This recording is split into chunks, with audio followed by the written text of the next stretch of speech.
Hola, buenas tardes. Ante todo, agradeceros que estéis aquí y me encanta como actor, como escritor, como guionista, como una persona que vive y ama el cine, ver mucha gente joven aquí, porque vosotros sois los cineastas del futuro, los espectadores del futuro y el futuro del cine y de todas las sociedades. Así que muchas gracias por estar aquí y voy a intentar contaros cosas que resulten interesantes para todos. Pues muy bienvenido a este foro aquí en la Biblioteca Juan Bosch, dentro del marco del Festival de Cine Global en la República Dominicana. Tienes muchos admiradores, eres bastante conocida en la República Dominicana. Bueno, pues muchas gracias. Muy bueno, ¿verdad? Muy bueno. Muchas gracias. Pues decir que, bueno, yo creo que está de más la presentación, pero de todas maneras. Carlos es proviene de una familia muy ligada al cine español desde no sé cuántos años, por décadas. Es hijo de una de las grandes actrices del cine español, de Pilar Bardem, y hermano de Mónica y sobre todo de Javier. Y de Javier Bardem, que a ese sí lo conoceréis bien. A ese le conocen. Tú eres el mayor. Yo soy el mayor, pero al lado de mi hermano él es el mayor. Él es mi hermano más joven, pero yo le escucho como si fuera un maestro. Él tiene mucho que enseñar. Sí, mi familia es una familia que, bueno, la vinculación al cine, pues desde que existe el cine en mi país. Mi tío era Juan Antonio Bardem, que fue el primer director español nominado a un Oscar y ganador del premio de la crítica en Cannes, con una película maravillosa que se llama Calle Mayor. Y antes que ellos, pues la abuela de mi abuela, yo siempre me pierdo con estos parentescos, la abuela de la madre de mi madre ya era actriz. O sea, en mi casa nos hemos criado siempre entre camerinos de teatro y sets de rodaje, ¿no? Yo quería hacer una pregunta, porque yo no soy un conferenciante, entonces no sé dar conferencias, me gusta conversar, Entonces quería haceros una pregunta. ¿Cuántos de aquí sois o pensáis ser actores o guionistas? A ver, que levante la mano. Uy, un montón. Un montón. Y estáis estudiando para ello y os estáis formando, ¿no? Bien, yo lo que os voy a proponer es que esto sea, como dicen ustedes, un conversatorio, pero que sea real. O sea, en cualquier momento que quieran preguntarme algo, no esperen al final. Será una charla mucho más viva, con la ayuda de nuestro moderador. O sea, si yo digo algo que les provoca una duda o algo, por favor, me encantaría que establezcamos un diálogo de verdad. Y yo he estado dando muchas vueltas desde que me invitaron. ¿Qué puedo contarles yo que les resulte interesantes a ustedes? Bueno, yo sí tengo una peculiaridad. Soy actor y al mismo tiempo soy escritor. Y no solo soy escritor de cine, o más que escritor de cine, soy un escritor literario. Tengo 5 libros publicados, 3 de ellos son novelas, 2 de ellas están premiadas. Con lo cual, yo creo que lo que les puede interesar a ustedes, si quieren ser actores o guionistas, yo he estado pensándolo, es cómo se vive desde los dos lados el cine. ¿Qué hay en un actor que choca con la mecánica?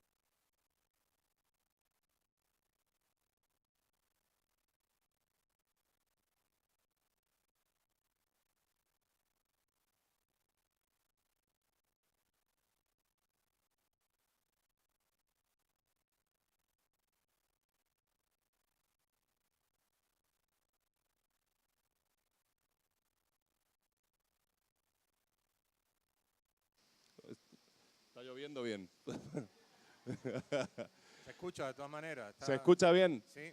Bueno, los actores tenemos que tender a complicarnos la vida. ¿Qué significa esto? Hay mucha gente, cuando empecéis a estudiar interpretación, que os dirá, hay que ir al corazón de la cebolla, cuando tú te aproximas a un guión, a un texto y te proponen un personaje, ¿cómo vamos a llegar a la verdad de ese personaje? ¿Cómo vamos a ver en qué consiste ese personaje?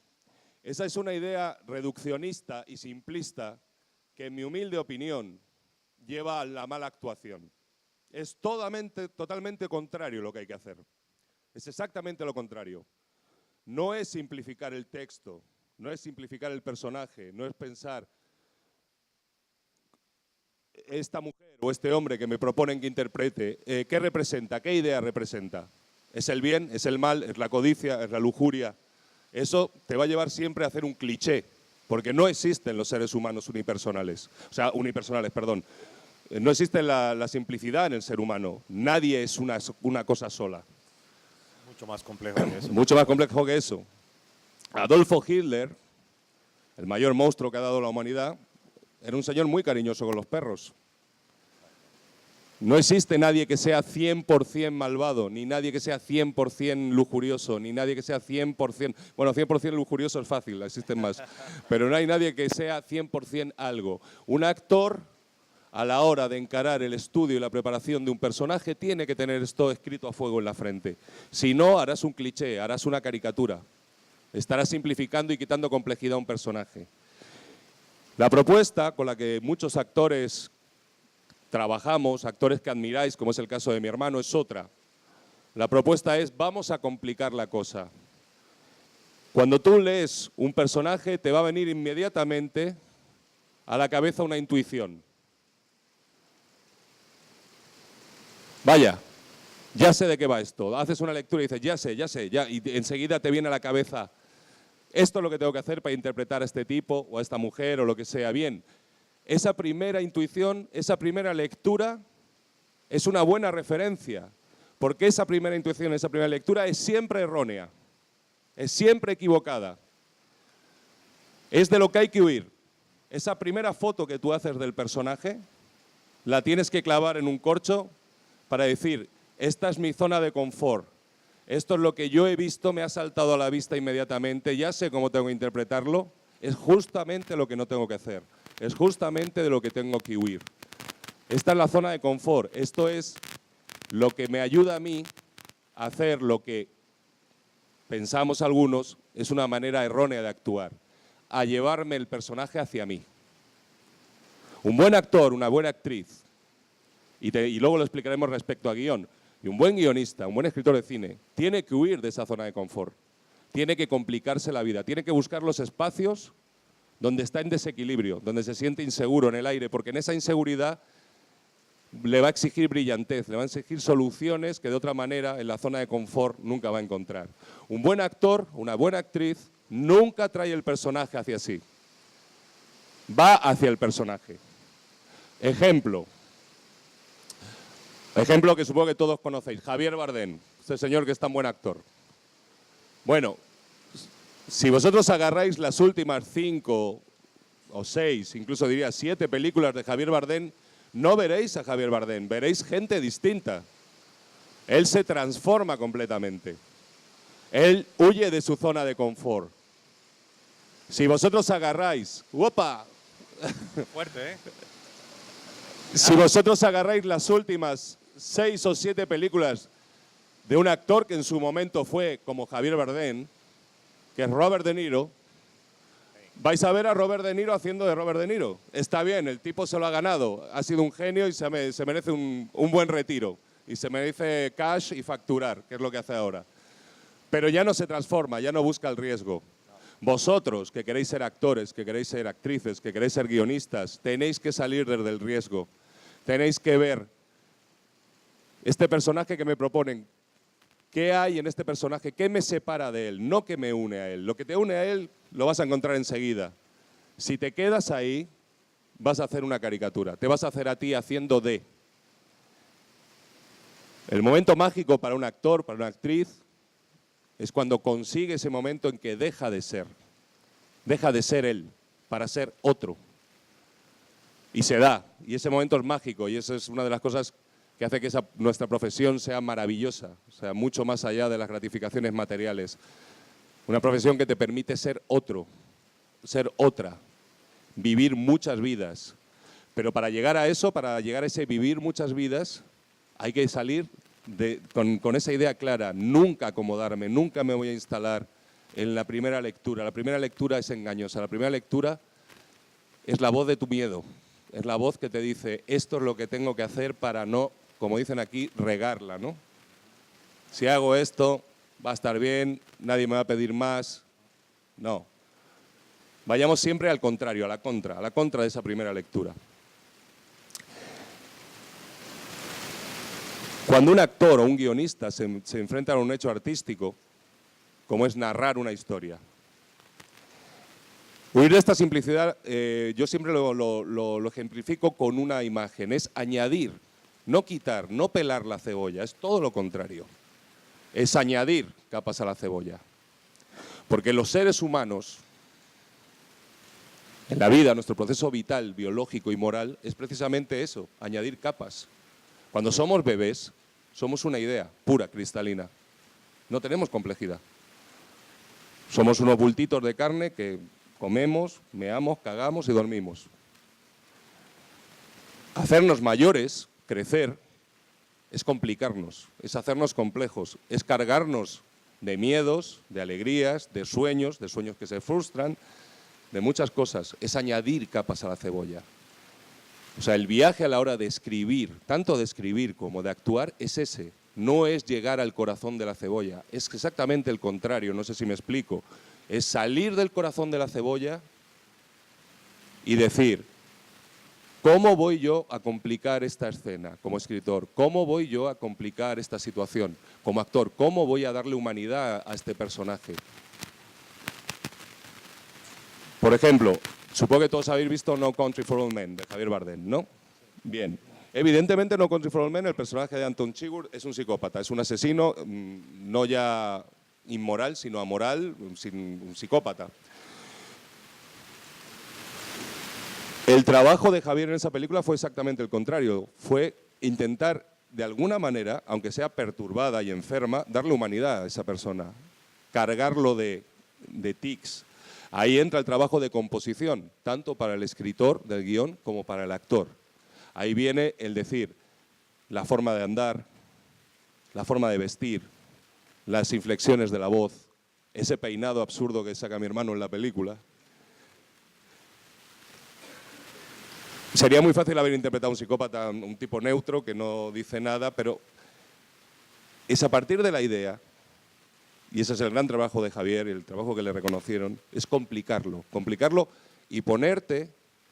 Y quiero, a ver, una aclaración. Todo lo que digo, lo digo como escritor y como actor. Vale para las dos cosas. Para los guionistas que podáis estar aquí, para los actores. Complicarse. Ponerse en callejones sin salida. Conocer muy bien la técnica para destruirla, para ignorarla. Formarse muy bien como actores, formarse muy bien como guionistas, saber que un guión es heredero de la literatura clásica, del teatro clásico, tiene primer acto, segundo acto, tercer acto, planteamiento, nudo y desenlace. Conocer eso para luego mandar eso al carajo. Ahora, si no lo conoces, no puedes subvertirlo. Si no lo conoces, no puedes desmontarlo. Tener muy buena formación como actores, como guionistas, precisamente para olvidarnos de la formación. Tener las herramientas para usarlas instintivamente, para no tener que pensar, ¿qué voy a hacer? Te va a venir solo, pero tienes que tener la caja de herramientas bien surtida al lado y saber utilizar cada una de esas herramientas. Ese es el secreto.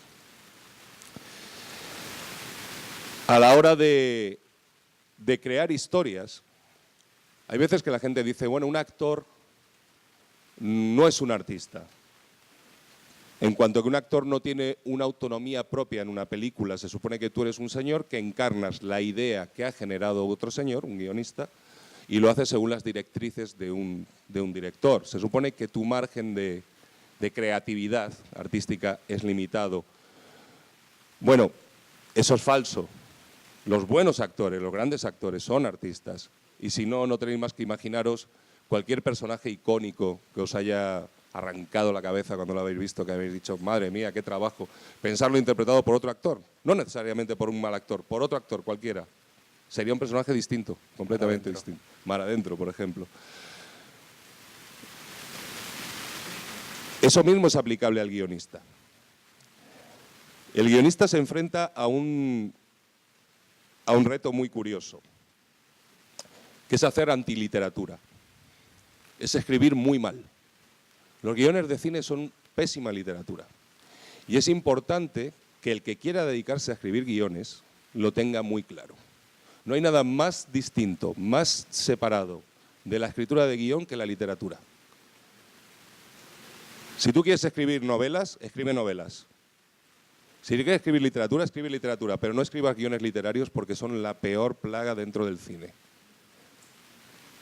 O sea, todo lo que se pueda mostrar en imágenes no se debe decir nunca. Tú vienes de la historia porque esa es tu formación académica, digamos. Yo soy licenciado en historia, sí. Exactamente. Sí. Y llegaste un poco tarde al cine, digamos, también, porque Sí. en el 99 fue cuando... 97. 97. 97 primero, pero digamos que la más conocida, la de Más que amor frenesí, ¿verdad? La de Albacete. No, esa fue en el 97, fue la primera, ¿no? No, yo llegué tarde a la actuación porque yo siempre lo cuento. Yo soy mayor que mi hermano, yo tengo 6 años más que mi hermano. Mi madre es una señora que por circunstancias familiares tuvo que criar sola 3 hijos. Yo me crié viendo a mi madre, o sea, no tenía ninguna mitología sobre el lado glamuroso de la actuación. Yo he visto a mi madre no dormir, irse a grabar una película, de ahí a grabar un programa de televisión y de ahí a hacer un teatro para darnos de comer a mis hermanos y a mí, y cuando no había de eso, fregar escaleras. Con lo cual, yo no me creé con ninguna fantasía de qué maravilloso es el mundo de la actuación y todos. Esa cosa que piensa mucha gente, absurda, de que todos los actores viven como vive Brad Pitt, o no sé, ¿no? Es Brad Pitt. El 99% de los actores somos gente que trabajamos cuando podemos, que tenemos muy presente una cosa que a mí me enseñaron en mi casa, que es de la sabiduría familiar respecto a la actuación, que es un dicho que dice: por Dios, que lo que me ofrezcan sea bueno, porque si es malo lo voy a hacer igual, porque hay que pagar la renta.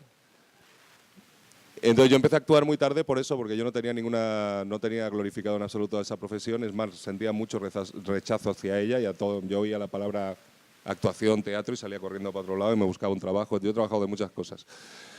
Quizá también es cierto que una vez que te pones delante de una cámara o que te pones a actuar, pues yo en mi caso pues supongo que reconocí una herencia, ¿no? No sé si en la sangre o si hay una... De eso pueden hablar las casi 50 películas que tienes tú, más de 45 hasta el momento. 44, sí, una cosa así. Pero vamos, que entre todas no sacas una de protagonista, ¿eh? O sea, es un actor secundario, un buen actor, creo que soy un buen actor. No diría que soy un mal actor, pero vamos. Pero has trabajado en películas muy buenas. He trabajado en algunas películas muy buenas y tengo la suerte de que cada vez trabajo en películas mejores. Y con directores muy buenos, como Alex de la Iglesia y el mismo Vigas Luna, por ejemplo. Y tienes una carrera en la cual se pueden sacar. Lo que pasa es que no has tenido los protagónicos, has sido secundario. Sin embargo, hay que recordar que en Celda, en la película de Celda 211, estuviste nominado al Goya. Sí, en la película esa estaba nominado al Goya, y que ahí aprendí una cosa muy importante, que todos los que queráis ser actores, si algún día llegáis a una premiación, que es a poner cara de no pasa nada cuando se lo dan al otro.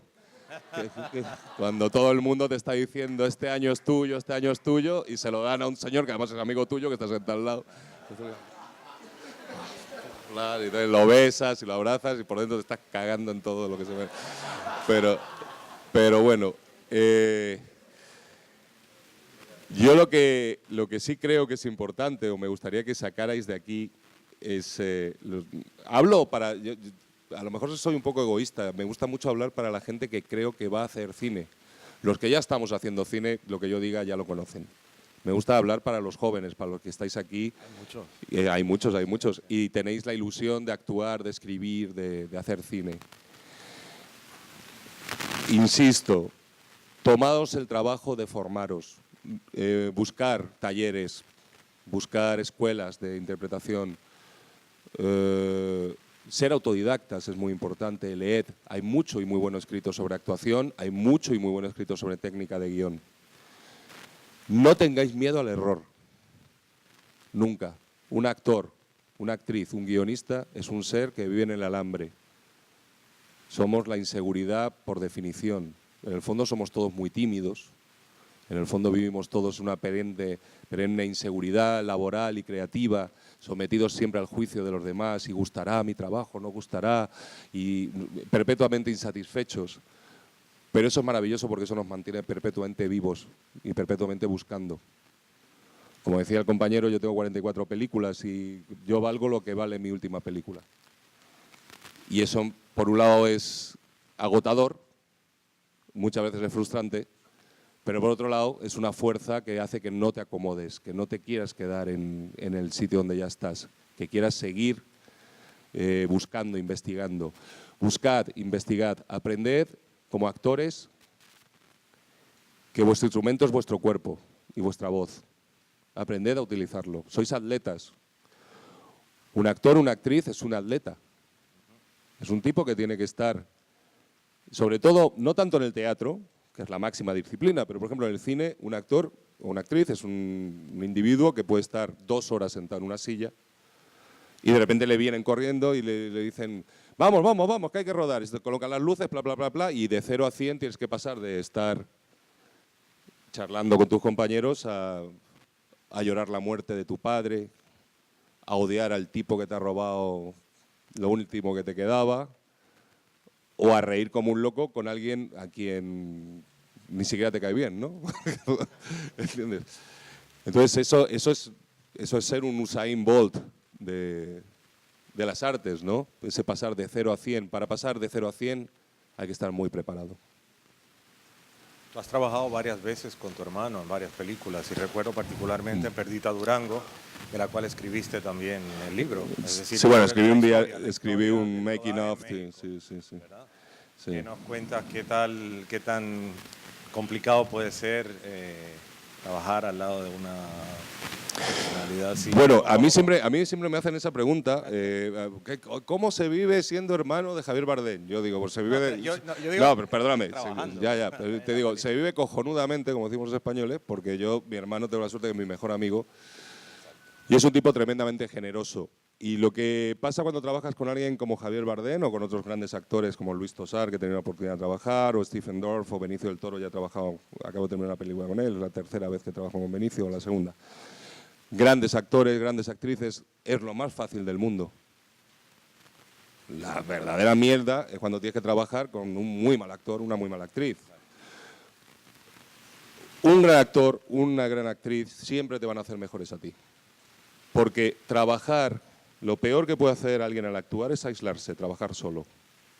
Ese es el camino directo hacia la mala actuación y hacia el fracaso. El egoísmo bien entendido en la actuación es poner todo lo que tú tengas al servicio de la persona que está contigo en escena.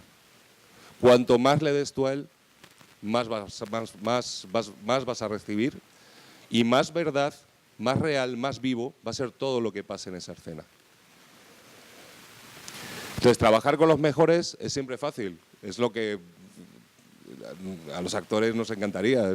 Es lo más maravilloso que existe. Porque, por ejemplo, mi hermano es una persona que ¿cómo decirlo? Es un violinista privilegiado. O sea, él puede, en una misma escena y con las mismas líneas de diálogo, te la hace 5 veces y las hace 5 veces, cada una distinta y cada una mejor que la anterior. O sea, es un privilegiado, es un virtuoso. ¿Qué pasa? Si tú eres parte de esa escena o parte de ese engranaje o estás recibiendo esa verdad que él pone, él o cualquier actor como él, te contagias de eso. El problema es cuando topas con alguien que por ego, por inseguridad, por falta de formación, trabaja solo. Trabaja para él tiene su idea, mi personaje yo lo preparé y es así, y tú le das algo y no reacciona a ese algo, esa escena se va a morir, esa escena nunca será verdad, ¿no? Yo supongo que si repasáis películas, todos hemos visto películas muy buenas y películas muy malas. Entonces, sabéis detectar cuando una escena es creíble. Cuando una escena es creíble es cuando hay ese clic mágico en que 2 personas o 3 personas se olvidan de que están actuando. Se nota la química. Y están viviendo lo que están haciendo. Y para que eso pase, tiene que haber una corriente de energía.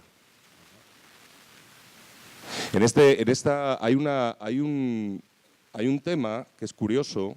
Yo no soy un gran creyente del tema de las energías y menos de los esoterismos y tal, pero dentro de la terapia Hellstatt, que es un campo alternativo del psicoanálisis y de la terapia psicológica, hay una cosa que se llama las constelaciones, que es una cosa que es muy útil como escritor y como actor. Las constelaciones es cuando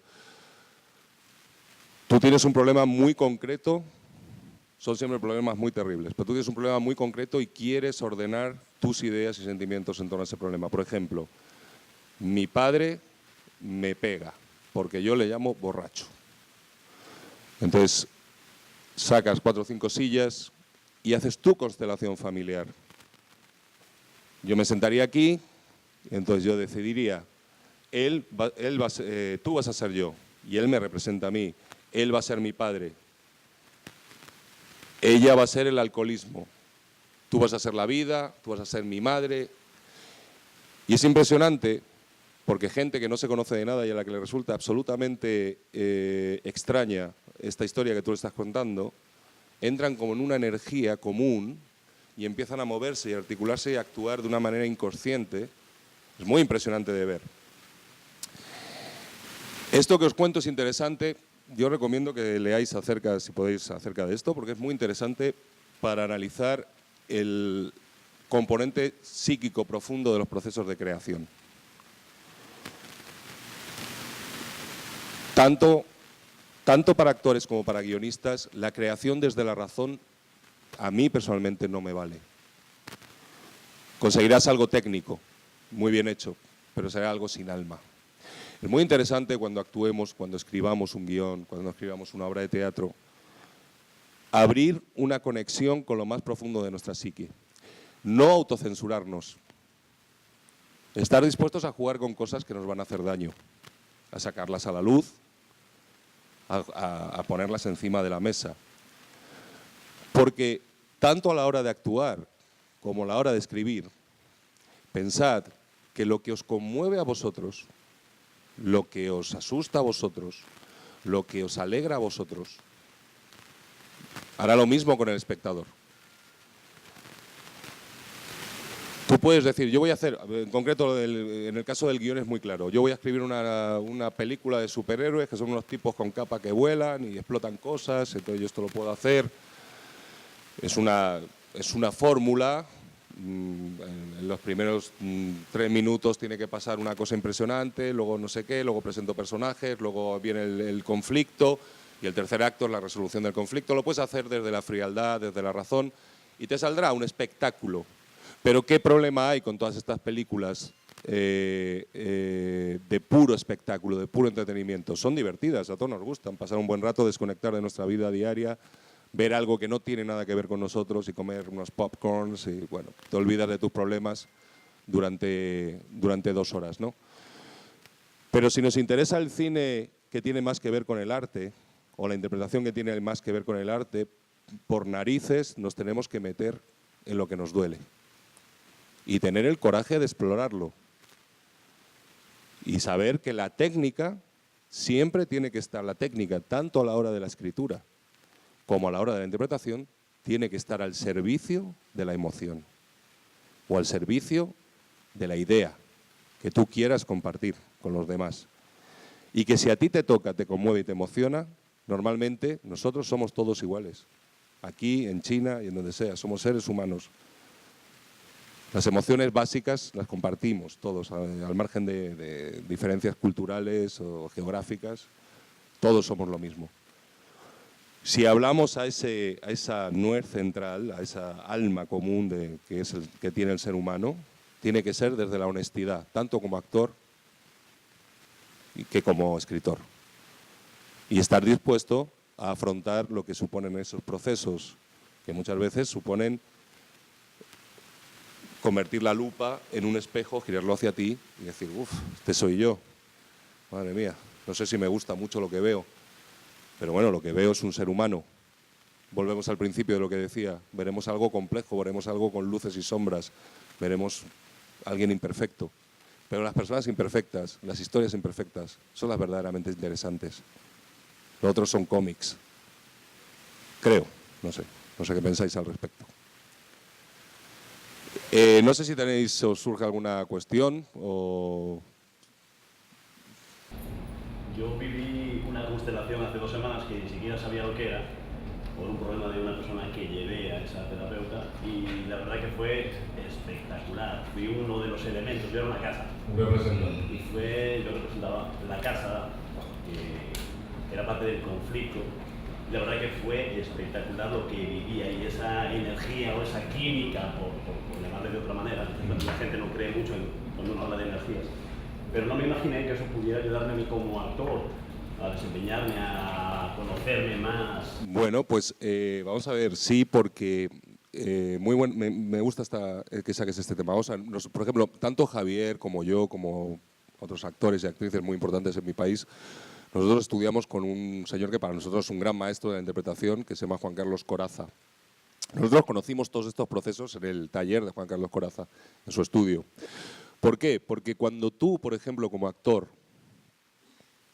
te pones frente a un personaje, que es un personaje complejo, vamos a ver, tampoco nos engañemos, a lo mejor te llaman un día para hacer 2 sesiones de un señor que dice hola, buenas tardes, el café, pues no tiene mucho sentido que te pongas a hacer estas cosas.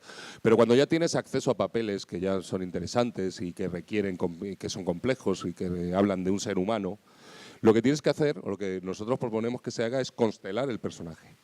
Vas a aprender mucho de él. Dices, ¿cuál es el problema? ¿Cuál es la aspiración? ¿Cuál es el problema? ¿Qué obstáculos se enfrenta para conseguir realizar lo que quiere? Tiene mucho que ver con las constelaciones. Constelarte a ti junto al personaje. ¿Qué tengo yo que ver con este hombre? ¿Qué entiendo de su problema? No sé si me explico. Es un proceso, intentar comprender la psiquis profunda del personaje te va a llevar siempre a encontrar joyas. Joyas que nunca vas a encontrar en una primera lectura o en una lectura meramente técnica. Ah, sí, bueno, por lo que decíamos antes. Este tipo es malvado. Pues pongo cara de malo, pongo mi cara de malo 36B. ¿Cuántas caras de malo tengo? 40. Pues voy a poner la 36, que me va a funcionar muy bien. Te va a llevar a una interpretación maniquea, falsa. Ahora, si tú intentas entender... Por ejemplo, a mí todo el mundo me alabó mucho en mi país del trabajo que hice en Celda 211, ¿no? Que el tipo es un asesino, un confidente dentro de la cárcel de la policía. Bueno, bien, eso se puede interpretar desde una aproximación muy sencilla. Este tipo es muy malo, está siempre muy enfadado y muy peligroso y cara de que soy muy malo. Pues igual funciona. Lo bonito es cuando tú te metes a hacer un trabajo profundo y a psicoanalizar y a constelar a ese tipo y llegas a entender por qué hace lo que hace. Si tú eres un preso recluido en una cárcel, en una galería de máxima seguridad, donde tu vida está en juego todos los días y donde tienes que sobrevivir, haces cualquier cosa para sobrevivir. Eso te enseña también una cosa muy importante a la hora de escribir o de actuar, no juzgar nunca al personaje, sino intentar entenderle. Hasta el tipo más, no sé, un asesino psicópata horrible que hace cosas monstruosas, pues hay que intentar entender de dónde viene su locura. Si quieres darle complejidad, insisto. La otra es paso el expediente. Llegar a ser él, o sea, efectivamente, no juzgarle. Si tú en el momento que juzgas y dices, este tipo es un cabrón, ya estás poniendo una barrera entre tú y el personaje. Ya estás diciendo, pues si quieres llegar a ser él,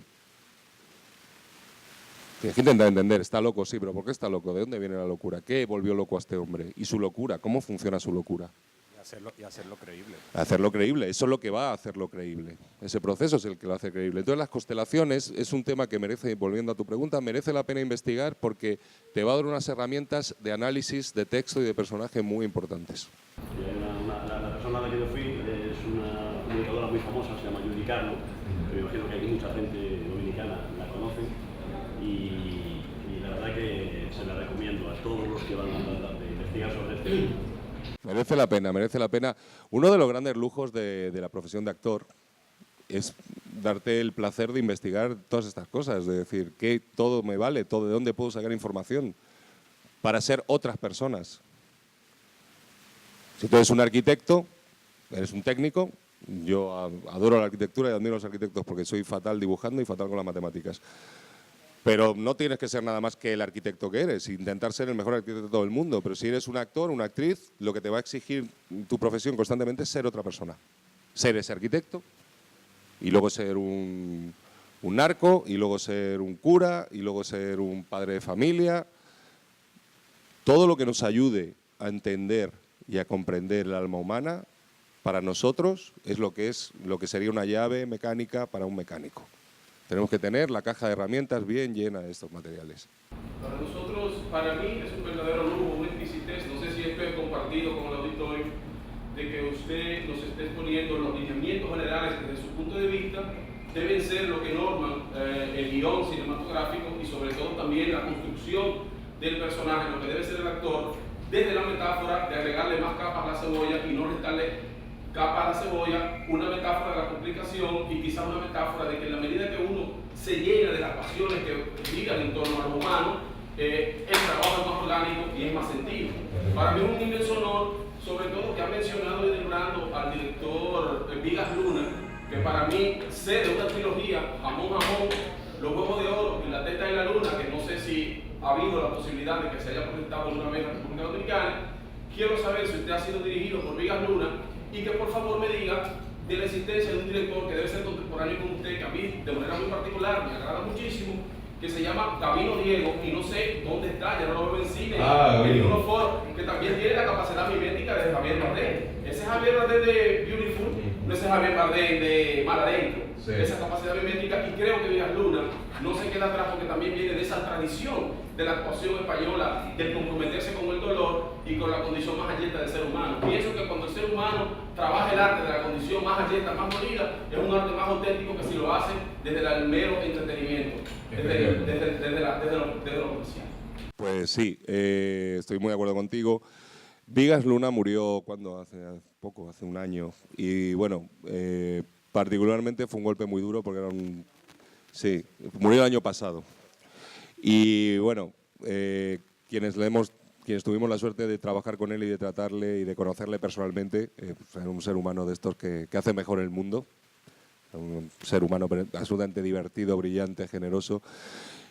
Y él como director tenía una cosa muy importante, que es el... vamos a ver, yo he tenido la suerte de trabajar con muchos directores, algunos muy buenos, otros muy malos, y los muy buenos suelen tener un rasgo en común importante. No son inseguros, son generosos, escuchan, tú les puedes proponer. Luego, si lo que tú les propones les parece una pendejada, pues te dirán, pues sí, sí, y no te harán ni caso. Pero establecen un diálogo con los actores. Vigas era puro diálogo, era un tipo que podía cambiar una escena simplemente si tú le ponías una idea y la idea funcionaba y él veía que realmente funcionaba. Era un tipo muy generoso, muy divertido y bueno, fue una gran...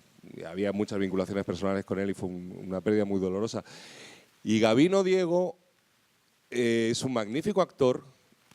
Es un actor que está pagando lo que pasa en mi país desde hace 7 años para acá, que es una cosa que le llaman crisis económica y que, bueno, algunos pensamos que no es una crisis, es una estafa. Y entonces uno de los blancos contra los que tira con bala nuestro gobierno es el cine.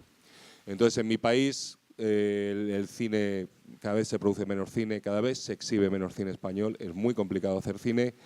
Y magníficos actores como Gabino Diego pues están o en el paro o sobreviviendo haciendo teatro o intentando comer de alguna manera, ¿no?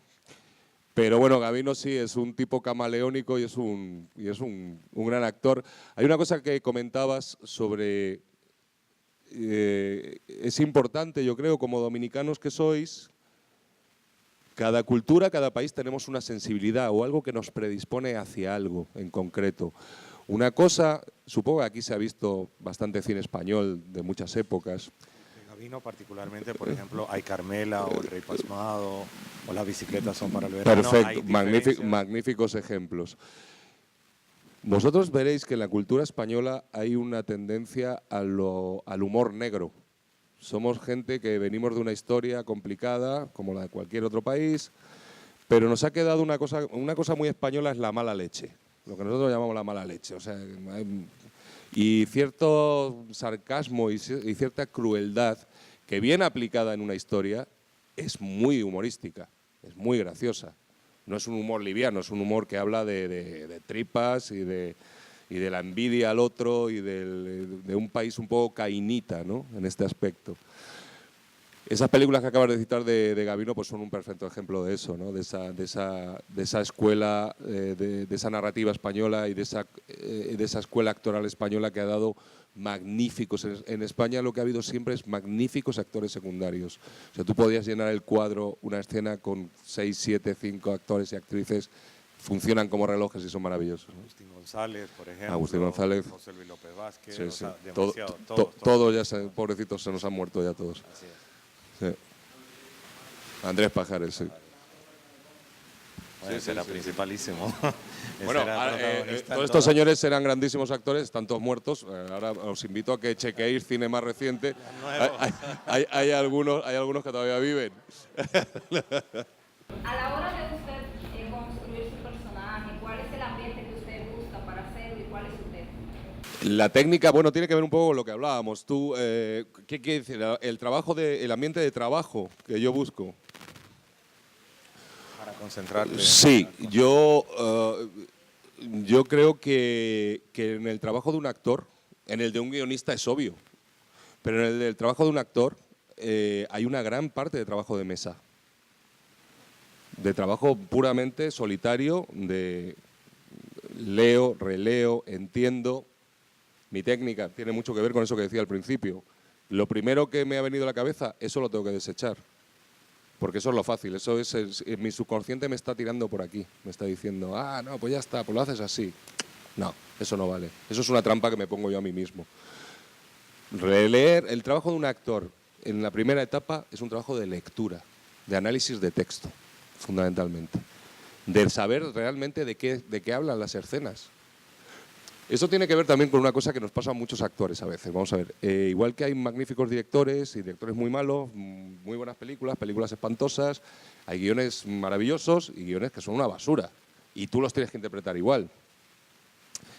Cuando tú tienes la suerte de que te llega un muy buen guión, escenas bien escritas, un personaje bien escrito, es un gozo. A veces te llegan escenas que yo no soy el tipo más listo del mundo, pero no, tampoco soy tonto, entonces te quiero decir, y la leo y la releo y digo, pero ¿esto de qué va? Qué mal escrito está, es que nadie hablaría así, es que ahí entra una segunda parte, que es elaborar tu contraoferta. Es decir, hablar con el director y decir, oye, mira, todo bien, pero y si vamos por aquí, y ahí empieza una parte que puede ser muy bonita, de negociación, que puede ser muy bonita, si consigues lo que quieres, o muy frustrante, si no te hacen ni puñetero caso y entonces te acabas diciendo frases absurdas en situaciones inverosímiles. No, vamos a ver, no es que sea difícil, es imposible. O sea, ahí estarás haciendo una caricatura. O sea, si tú no te crees lo que estás haciendo, es imposible que nadie se lo crea. Punto. Y más en el cine, donde hay una cámara como esa, que según el objetivo que le pongas es así. La cámara de cine no permite mentir.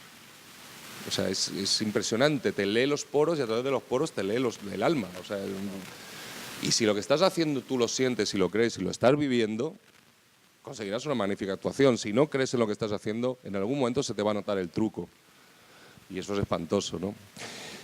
El ambiente para trabajar, en mi caso, me avergüenza mucho decirlo, soy un tipo que necesito silencio. ¿No? Hay muchos compañeros míos que empiezan a asociar músicas al personaje y buscan todo tipo de estímulos. Yo tengo que estar en silencio, me vuelvo un tipo bastante insoportable. Mi maravillosa compañera lo puede atestiguar. Pero tú trabajas muchísimo porque acabas de completar 2 películas y tiene como 2 más en carpeta para estrenar y otras que están en rodaje, ¿no? Sí, no me puedo quejar, la verdad es que voy enganchando un proyecto con otro. Yo tengo una suerte que es que tengo fama de que imito muy bien acentos. Entonces, he estado rodando en Panamá una película sobre Pablo Escobar con Benicio del Toro, donde era inglés y colombiano. De ahí me he ido a rodar otra en Perú, donde hablaba en inglés y en peruano. Trabajo mucho en México haciendo de mexicano. Ya cuando me contratan en mi país, la verdad es que me cuesta más que cualquier otra cosa. Y sí, tengo varias películas por estrenar y no me quejo. Yo tengo una curiosidad especial. Hay una nueva versión de Gardel que va a ser Jean Dujardin, el del artista probablemente. Y tú estás bueno, entre los... Ahí voy a darte una exclusiva. Eso es una mentira como un templo. Esto es un señor. Porque esto es una cosa que lo francés, Jean Dujardin. Sí, pero Jean Dujardin, pobrecito, él no tiene que ver. Vamos a ver. El director. No, Armand Mastroianni. Mastroianni, sí. Yo no creo que Armand Mastroianni esté ahí metido de ninguna manera. Esto es un señor que lleva años diciendo que vamos a hacer una película de Gardel y pasan los años y sigue el puesto ahí Gardel, va cambiando gente, pero eso nunca... Pero tiene nombres que menciona, así, mi maestro... Sí, pero bueno, claro, pero por ejemplo, Nada, no hay nada de eso. Yo eso no... Vamos, me alegrará mucho si es verdad, un día me llaman y me mandan un contrato, pues... Hay una cosa que es muy impresionante cuando también, hombre, yo he producido, coproducido algunos de mis últimos proyectos y entonces te das cuenta del apasionante mundo de la producción de cine, que es una cosa muy peculiar, donde se te acerca mucha gente evidentemente muy entusiasta. Tú no puedes poner en pie una película, es dificilísimo, son entre 3 y 5 años de tu vida dedicado a financiar, a contratar gente, a filmarla, a editarla, a distribuirla, a viajar con ella, a intentar rentabilizar lo que en un momento fue un sueño, ¿no? Y hay una cosa que exige eso, que es entusiasmo. Entonces, la mayoría de la gente que se te acerca en este mundillo es muy entusiasta. Vamos a hacer una película que no sé qué, y tú vas a estar y tal. Bueno, hay que tener un sano escepticismo acerca de estas cosas. A mí me llegan periódicamente guiones donde dicen, no, y digo, bueno, ¿y quién más trabaja aquí? Brad Pitt, Josh Clooney, Angelina Jolie, no sé qué, no sé cuántos. Y dice, bueno, pero ¿tenéis firmado alguno? No, pero les va a encantar el guión. Entonces, bueno, y entonces esto de Gardel es un poco así. Y esta última película que vimos aquí hace un par de meses en otro festival, el Festival de Fine Arts, que se llama Diamantes Negros. Esta sí que es una película buenísima también. Sí, es una buena película. Es una película producida y también actuada por Carlo Dursi.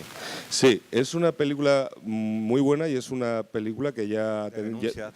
Sí, y que ya ha tenido una carrera internacional interesante, la está teniendo, ahora se estrena el 25, se estrena en Madrid. Y es una de esas cosas que te reconcilia con la pureza, con el cine más puro, en el sentido de que es una película que se hizo con muy poco dinero, pero muchísimo talento. Y es una película que funciona, es estupenda, yo la recomiendo. Y es una película que se rodó y había muy poquito dinero, pero cuando te digo muy poquito dinero, no sé cuáles son los estándares de producción aquí en República Dominicana, pero para España muy poquito dinero, no sé si llegaba a $500,000 de euros, una cosa así. Y se rodó en... Bueno, pues con eso se rodó en Mali, en África, se rodó en España, se rodó en Portugal y se rodó en Estonia. O sea, y ha quedado una película estupenda que habla además de una cosa muy cruel y muy terrible, que es el problema del tráfico de niños futbolistas, ¿no? Hacia los grandes equipos europeos y cómo a todos los engañan y tal. Y si no dan la talla, los dejan tirados allí. Sí, bueno, es el... Diamantes Negros. Diamantes Negros. El director es Miguel Alcantut. Y sí, es una película. En algunos de los guiones que usted ha escrito, ¿usted ha participado como actor? Sí, en todos. Yo me escribo unos personajes además cojonudísimos. Y aparte son condición sine qua non. No, vamos a ver, yo no soy un guionista profesional. Yo a día de hoy he colaborado en 2 guiones, uno hace muchísimos años, una película muy rara, que es de culto en Japón, que se llama Bestiario, y hace poco en una película que se llama Lacrán enamorado, que aparte es la adaptación al cine de una de mis novelas, y tuve la suerte de poder adaptar yo con el director la historia al cine, ¿no? Y quiero decir, para mí el esfuerzo que supone escribir un guión de cine y involucrarme en eso, quiero algo más. Yo no escribo guiones por encargo, no soy guionista. Curiosamente, pese a que mi formación debería ser, en teoría, más cinematográfica, yo cuando escribo, yo tengo 5 libros publicados, 3 de ellos son novelas, yo cuando escribo me sale literatura, que es, insisto, lo más apartado a la técnica de escritura de guión cinematográfico. Me salen novelas y me sale narrativa. O sea, vamos a ver, yo siempre pongo el mismo ejemplo, para que nos entendamos. ¿Por qué no hay ninguna buena película en la historia del cine sobre una gran novela? ¿Por qué? No hay ninguna. No hay ninguna buena adaptación de una obra, de una joya de la literatura al cine. Ninguna es buena. ¿Por qué? Porque tú en una novela tienes entre 300 y 650 páginas, si eres un ruso del 19, para hablar de lo divino y del humano. En una película tienes 90 minutos. Tienes que podar, tienes que seleccionar, tienes que fundir tramas, tienes que no sé qué, con lo cual estás perdiendo la riqueza de lo que es una novela. Si tú agarras Madame Bovary de Flaubert, cuando tú ves a Emma Bovary en su casa de campo pensando si va a traicionar o no a su esposo, en la novela de Flaubert creo que es un monólogo interior que dura unas 15 páginas y es maravilloso. O sea, es una radiografía del alma humana. Eso filmado en cine es una señora que mira por una ventana en la que hay gotas de lluvia y una música triste y dura 10 segundos. Yo tengo un ejemplo, Los Santos Inocentes de Delibes y la película de Camus. Bueno, yo es que en el caso de Los Santos Inocentes, y admirando como admiro mucho a Delibes, creo que es mejor la película que el libro. O sea, lo que sí se han hecho son muy buenas películas a partir de novelas no tan buenas. Porque tú de ahí lo que puedes rescatar son dos cosas fundamentales para una buena película. O unos personajes muy potentes, o un plot, una trama que funcione. Fulano conoce a Mengana y Mengana, su padre es un loco que los persigue con un hacha y no sé qué, no sé cuánto. Aquí hay una película de terror.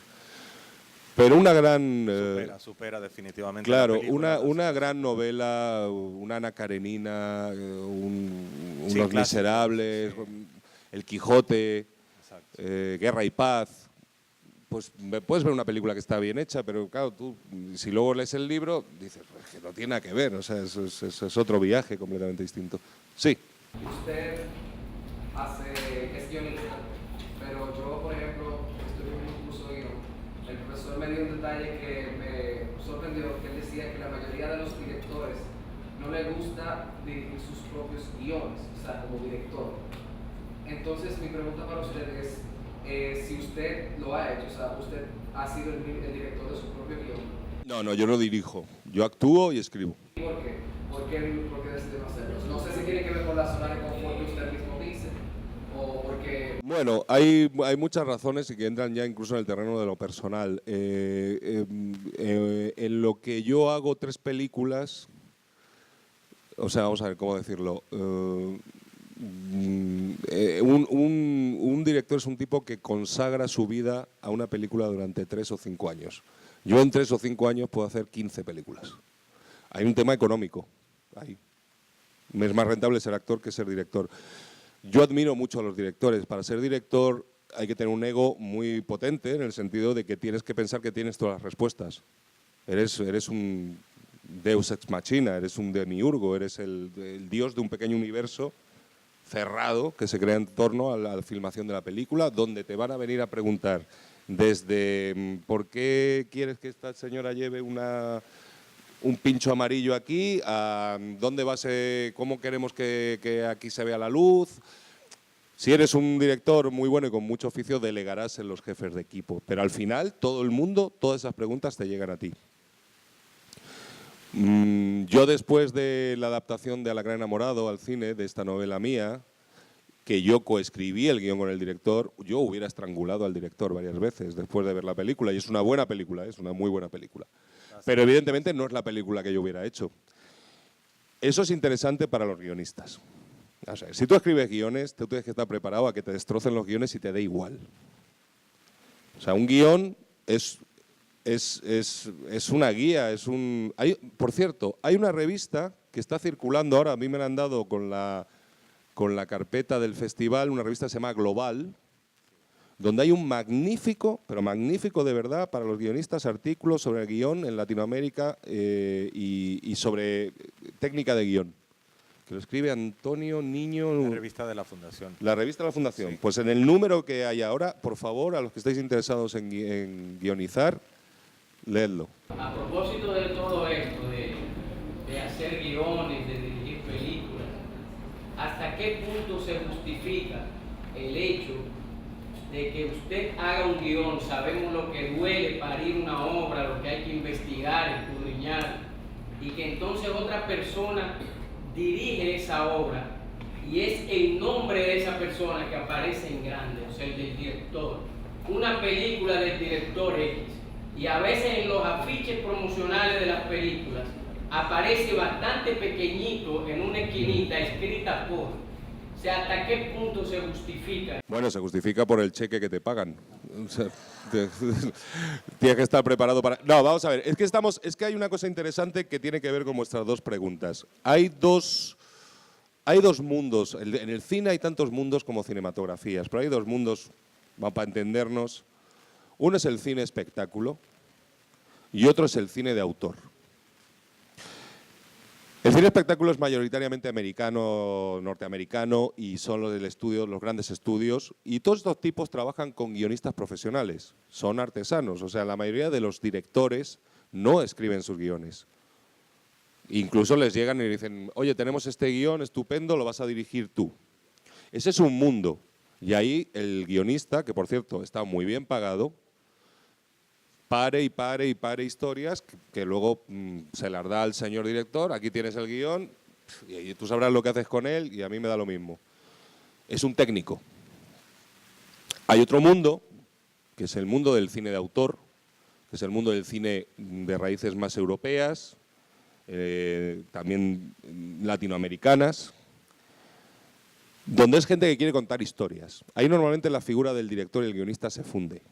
O es normalmente un director que recurre a un guionista amigo suyo, o el director es el mismo autor del guión, y el tipo tiene una obsesión, tiene una idea, yo quiero hablar de esto, de este es mi mundo, de esto es lo que me ha pasado a mí, esto es lo que yo quiero reflejar, y es un approach mucho más personal al mundo del guión. Todo tiene sus ventajas y sus desventajas. No hay nada más pedante que un director, guionista, el autor, entre comillas, sin talento. Es espantoso. O sea, este señor que te cuenta un trauma de que cuando era pequeñito tenía una rana y su hermano mayor se la mató y por eso él se hizo luego pederasta y cosas, o sea, una cosa muy terrible, ¿no? Ahora, si eres un artista, si realmente tienes una sensibilidad que te permite conectar con lo humano, y entonces te conviertes en un autor total. Magníficos directores que son guionistas, sus propios guionistas. Es como todo, ¿no? Hay bueno y malo, de todo hay en la viña del Señor, ¿no? Tengo entendido que muchos actores profesionales suelen rechazar algunos papeles porque van en contra de su moral. Por ejemplo, la actriz alemana Sophie Rollo, que asistió al Festival de Cine hace 2 años, nos dice que ella no hace papeles que tengan que ver con el maltrato a la mujer. Sí. Porque ella no apoya eso y por tanto su carrera tampoco lo va a hacer. ¿Usted tiene algún caso como este? Vamos a ver. Si esa señorita hace eso, creo que se está limitando y está limitando su capacidad de lucha contra lo que ella quiere denunciar. Por ejemplo, te voy a poner un ejemplo muy claro. A la gran enamorado es una historia, la película está sobre mi novela, es una historia sobre neonazismo y racismo. En mi casa somos todos bastante de izquierdas, muy de izquierdas, lo más apartado posible de los nazis. Y mi hermano interpreta al líder de esos nazis en la película y lo hace genial. Es un tipo que da verdaderamente miedo. Tú puedes interpretar a un monstruo, pero si es para denunciar al monstruo. O sea, lo que Javier nunca haría es interpretar a un neonazi en una película a favor de los neonazis. Pero si tú tienes la capacidad de encarnar a un neonazi para mostrar lo absurdo, lo descabellado, lo aberrante que es ser racista y es vivir en el odio hacia los demás, tienes que hacerlo, es tu obligación hacerlo. Hay que interpretar monstruos, pero si es para denunciar al monstruo. Y aparte son personajes que como actor siempre son una maravilla. Pero nunca para apoyar, o sea, yo nunca haría nada que esté en contra de mis ideas personales, porque me sentiría muy mal, me sentiría una prostituta de la peor especie, ¿no? Pero si me dan la oportunidad de interpretar algo que ayuda a denunciar algo que yo creo que hay que denunciar, pues lo haré. En el cine español siempre se ha dicho que los rojos son los que mejor interpretan a los franquistas. ¿Por qué? Porque nos hemos sufrido en nuestras carnes y les tenemos muy estudiados. Sabemos todos los tics que tienen. Entonces... No sé qué tanta relación tiene usted con República Dominicana, pero yo quisiera saber, me da curiosidad, saber qué opinión le merecen las películas que se están rodando aquí en República Dominicana, que son películas de bajo presupuesto, y también por el hecho de que somos un país que estamos en pañales en cuanto a cine se refiere. Bueno, yo desgraciadamente mi relación con la República Dominicana, me vergüenza decirlo, se ha iniciado con la invitación a este festival, nunca había estado aquí. No he visto más cine dominicano que el que vi en la gala de inauguración, que fue biodegradable, y un corto que se llamaba Tiros, me pareció que estaba muy interesante. Yo lo que diría, yo lo que os animo, es que estáis en una fase que es muy difícil, pero que es muy hermosa, que es la fase de crear donde no había. Tiene que ver con lo que hablábamos de los guiones, y mirar hacia adentro de vosotros, mirar qué historias queréis contar, que no sea todo... O sea, para hacer entretenimiento chafardero está la televisión, respetuosísimo con toda la gente que hace televisión. Eso es un mundo. Yo animaría a que al que de verdad quiere hacer cine, cada país, cada sociedad necesita su cine, porque tu cine es el que da tu visión del mundo y el que conecta con tu ser más íntimo. Y el cine es para siempre. Y el cine es para siempre. O sea, a mí me fascina el éxito global que tienen las gringadas estas, tipo Rambo, donde un tipo con una ametralladora mata a 122 vietnamitas en una película. Bueno, nosotros hay una cosa muy curiosa, dentro de nuestro propio país hay gente que critica mucho al cine, por eso es un tema político, a los cineastas españoles. Y dicen, es que en el cine español siempre hay sexo, siempre hay gente haciendo el amor y siempre se ven tetas. Y digo, bueno, siempre no, eso es un cliché como otro cualquiera, pero es que yo, a mis 50 años, gracias a Dios, he visto más gente hacer el amor y he visto más tetas que señores con ametralladoras matando vietnamitas. Claro. Entonces, claro, a mí lo otro no tiene que ver conmigo, ¿entiendes? Entonces yo lo que animo a todo el mundo es a eso, a decir, miraros hacia adentro, ver qué tipo de historias realmente queréis contar, qué tipo de historias podéis compartir, que sean divertidas, que sean tristes, que sean de denuncia, pero que sean de verdad. Entonces, animo y a hacer cine. Bueno, entonces de esta manera le despedimos con un fuerte aplauso, por favor. Muchas gracias a todos.